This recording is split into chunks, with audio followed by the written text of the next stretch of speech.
Bonjour à tous, bienvenue sur cette vidéo un peu spéciale en direct du bureau. Dehors il pleut, il y a du vent, il fait froid, les jardins n'ont pas vraiment envie de me voir et moi non plus. C'est le moment de se reposer et je vais justement vous parler de ça, de ce repos hivernal, une étape essentielle donc dans la vie de maraîcher. Je suis maraîcher sur petite surface, en bio-intensif, je m'appelle Sylvain Couder et je vous présente ça tout de suite.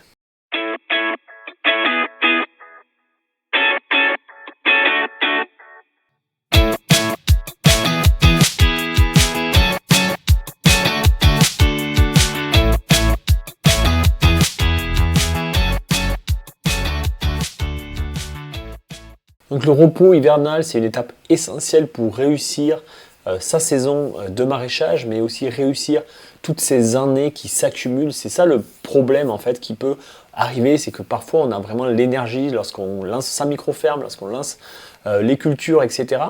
Mais les années passent et la fatigue peut s'accumuler. Donc il faut vraiment prendre le temps de se poser pendant l'hiver pour vraiment refaire le plein d'énergie. C'est une saison naturellement où on a moins envie de faire les choses, les jours sont plus courts, il fait plus froid, ça demande plus d'énergie. Donc c'est vraiment le bon moment pour se recentrer, se repositionner et voir qu'est-ce qu'on a accompli. Donc avec les différentes diapos, je vais vous faire un petit point, un petit bilan de ce qu'il vaut mieux faire pendant l'hiver que d'être au champ en train de travailler. Alors pourquoi prendre le temps de se reposer? Faut pas l'oublier, maraîcher, c'est pas juste récolter des salades quand il fait beau à la belle saison, c'est plus que ça. Ou aller croquer dans une tomate au cœur de l'été, évidemment ça fait partie de notre métier, mais c'est pas que ça. Ça reste un travail physique, on est soumis aux conditions météo, il fait très chaud l'été, il peut faire très froid l'hiver, etc. On a beaucoup de charge mentale, il y a beaucoup de choses à savoir lorsqu'on est maraîcher, c'est un métier multicasquette, il faut savoir vendre sur les marchés, à des magasins, il faut savoir se vendre, il faut savoir faire de la communication, il faut faire de la comptabilité, il va falloir apprendre des itinéraires techniques de plus de 50 légumes. Voilà, il y a tout un panel en fait, de connaissances et de charges mentales qui peuvent interférer dans notre vie professionnelle et voire vie privée aussi. Des longues journées parfois, lorsqu'on démarre très tôt pour aller sur un marché, pour certaines personnes, revenir tard. Donc voilà, c'est des choses qu'il faut vraiment tenir en compte. Et dans cette saisonnalité, l'hiver va être le bon moment pour justement relâcher tout ça, reprendre du temps pour soi, pour pouvoir attaquer une saison. Moi, j'ai toujours la petite pression de la saison qui redémarre. Alors se reposer, ça ne veut pas forcément dire tout arrêter, bien que moi je conseille d'arrêter complètement. C'est ce que moi je fais au mois de février. Mois de février, je peux me permettre d'arrêter pendant 3 semaines non-stop, même s'il y a des plantations en plein champ de patates nouvelles, par exemple sous tunnel Formule 1, ou même s'il y a des cultures sous serre plantées, je n'ai pas besoin d'être aux soins de ces cultures, donc je peux me permettre d'arrêter et de couper pendant 3 semaines.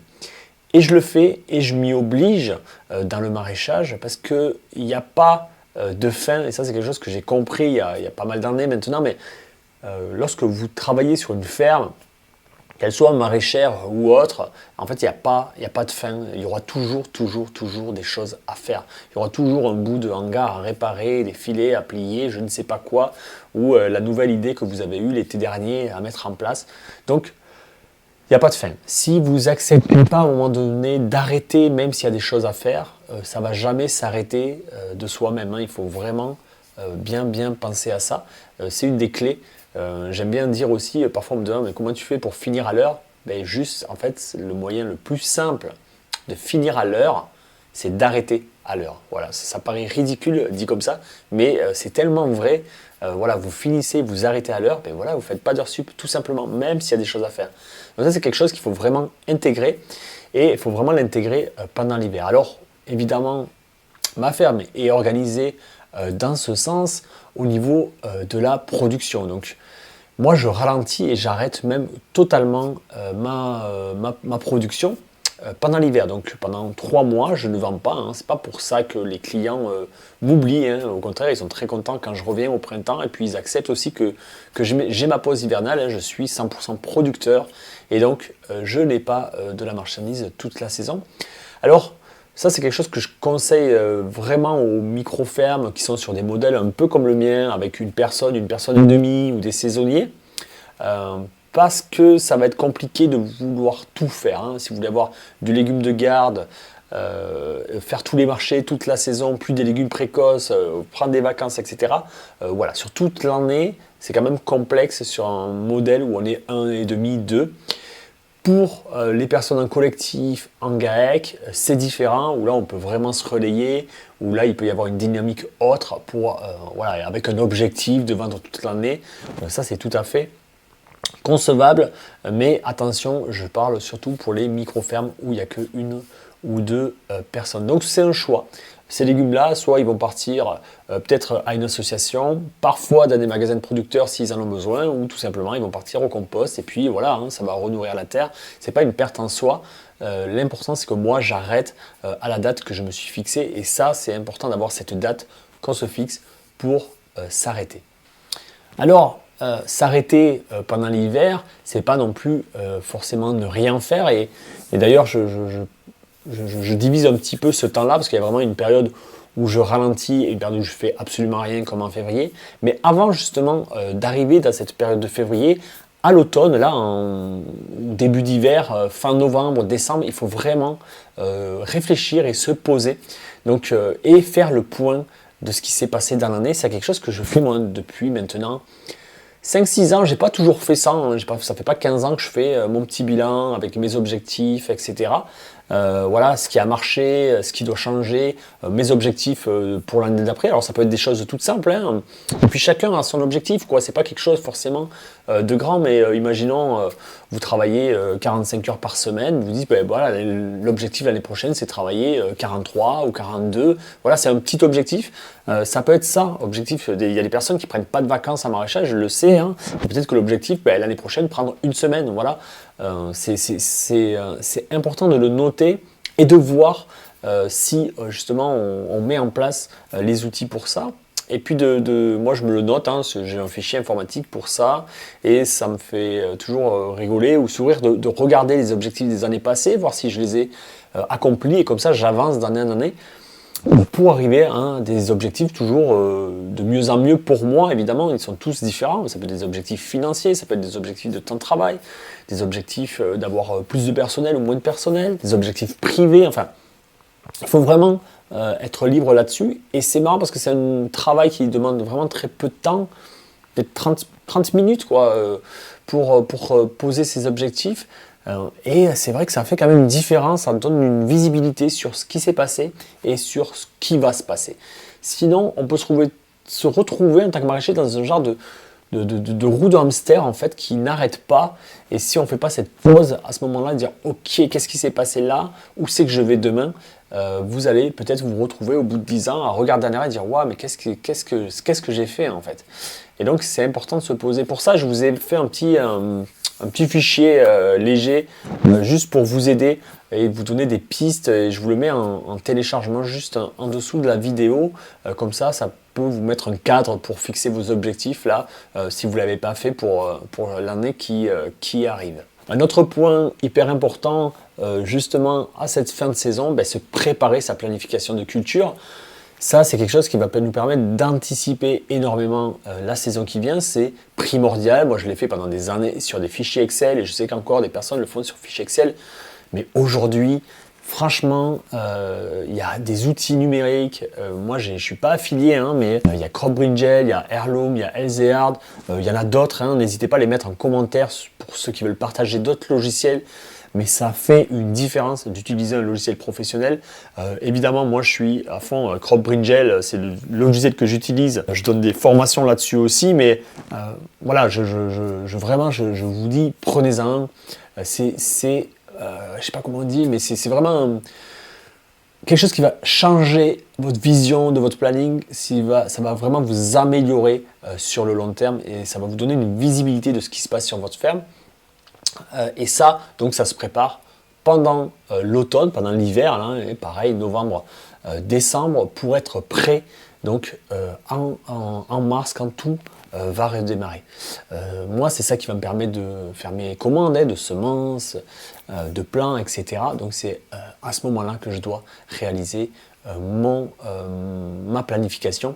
Il y a aussi une vidéo sur la planification où je présente légèrement crop et brinjel. Si vous voulez aller voir, je vous en dis un peu plus en détail sur le logiciel particulier. Une fois qu'on a fait son assolement, qu'on a fait son point, il y a passé toutes les commandes, donc les semences, le terreau, les engrais organiques, tous nos plants, peut-être des semences d'engrais verts, voilà, que ce soit déjà là, parce que si on arrive janvier, février, on n'a pas encore tout ça, on doit commencer à préparer des planches, mais finalement on n'a pas l'engrais organique, on n'a pas le compost, on n'a pas pu le rentrer parce qu'il pleuvait, déjà on se met en retard. Donc il faut anticiper. Le maraîchage, c'est toujours de l'anticipation. On sème ce qu'on va récolter dans plusieurs mois, voire dans une année pour certaines cultures. Et donc c'est pareil pour tous les intrants, il faut qu'ils soient toujours là, présents, en stock. Donc il faut vraiment avoir cette idée de stock toujours en permanence. Et pendant l'hiver, c'est le moment justement de refaire ces stocks pour être prêt en début de saison. C'est vraiment dommage d'attaquer une saison lorsqu'il va nous manquer un élément. Je pense souvent aux semences. Les semences, à un moment donné, il n'y en a plus. Donc il faut vraiment les commander assez tôt pour être prêt à démarrer. Alors là, je parle de repos hivernal, mais évidemment, il faut aussi penser au repos toute l'année, les jours off hebdomadaires, même les premières années. Évidemment, quand on lance une ferme, on a toujours beaucoup d'énergie et il y a un moment où on crée une entreprise et évidemment, il faut peut-être faire un peu plus que des semaines normales lorsqu'on lance une ferme.